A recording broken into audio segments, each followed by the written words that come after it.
An unknown victim died Wednesday of injuries from a Canada Day shooting in Toronto's Kensington Market area, bringing the city's 2018 death toll from gun violence to 25.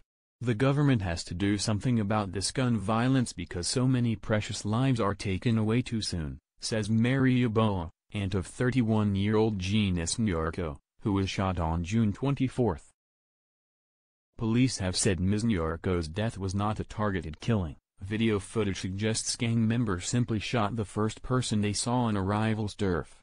Toronto Mayor John Tory is reaching out to the Ontario and federal governments for help in combating gang crime in the city.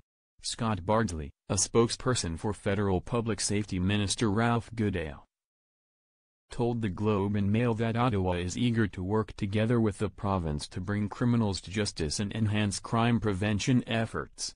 25 people have been killed and many more injured by gun violence in Toronto this year, which is up from the year before. By this time in 2017, only 16 people had been killed by gun violence and 70 recorded as injured. The Globe and Mail, source, Toronto Police Service data share the dead come from all over Toronto in all walks of life. They range in age from 17 to 45.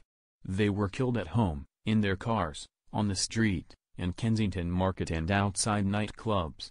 2 were young rappers who were mourned by Toronto's music scene.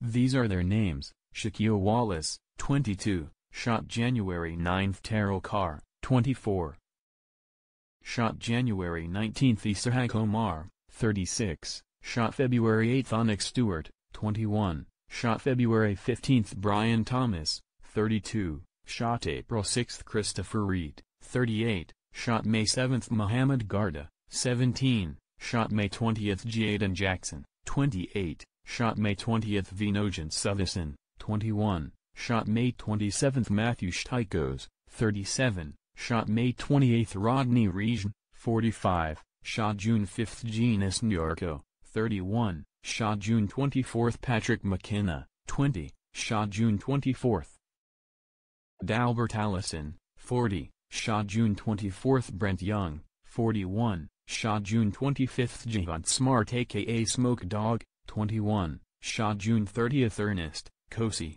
Modekwe, aka Koba Prime, 28, shot June 30; unknown Kensington Market victim, shot July 1. The city's mayor and police chief have linked many of the killings to gang activity, though police have offered few details on what is driving the violence between those gangs. In June, officers in Toronto and surrounding jurisdictions laid more than 1,000 charges against 75 alleged members and associates of the 5 Point Generals, which police said were significantly disrupted by the sweep, though they acknowledged that gang activity would persist. In a July 3 radio interview, Mayor John Tory spoke in general terms about shootings in recent years, saying police have told him it's a combination of turf wars that they have over drugs and other kinds of things like that. He also clarified that he was not suggesting the victims were connected with gangs, but rather the people who shot them. But while police forces are tight-lipped about the cases they're still investigating, they have been vocal about changes to police practices that they blame for the violence. Chief Jennifer Evans of Peel Regional Police told local politicians recently that the force has been hamstrung by last year's provincial legislation against street checks.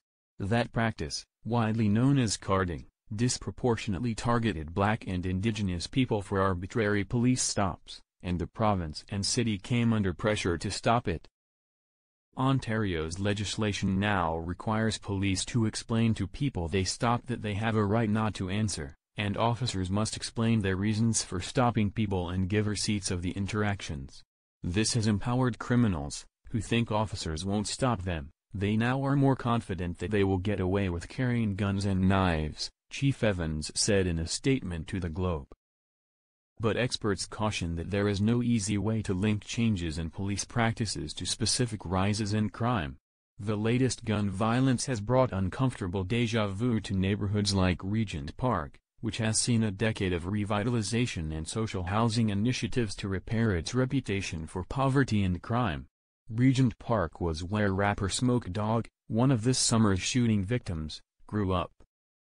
Shariah Ibrahim, founder of the support group Regent Park Mothers for Peace, com/Canada/Toronto/article as Toronto's gun killings mount, one victim's family demands action /title equals class equals selected link greater than told the Globe that an ongoing cycle of violence has left those in the neighborhood reeling from trauma. Communities are getting overwhelmed by this, Ms. Ibrahim said. This needs to stop. Here's a list of the things Toronto's mayor has done, or suggested doing, to curb the violence so far. Pressing the province to tighten bail conditions for people convicted of previous gun offences. Pressing Ottawa to quickly disperse to Toronto its share of $328 million in promised anti-gang funding. Conducting a review of city programs aimed at risk youth from reports by Molly Hayes, Jeff Gray, Nadine Youssef, Jack Hunt, and the Canadian Press.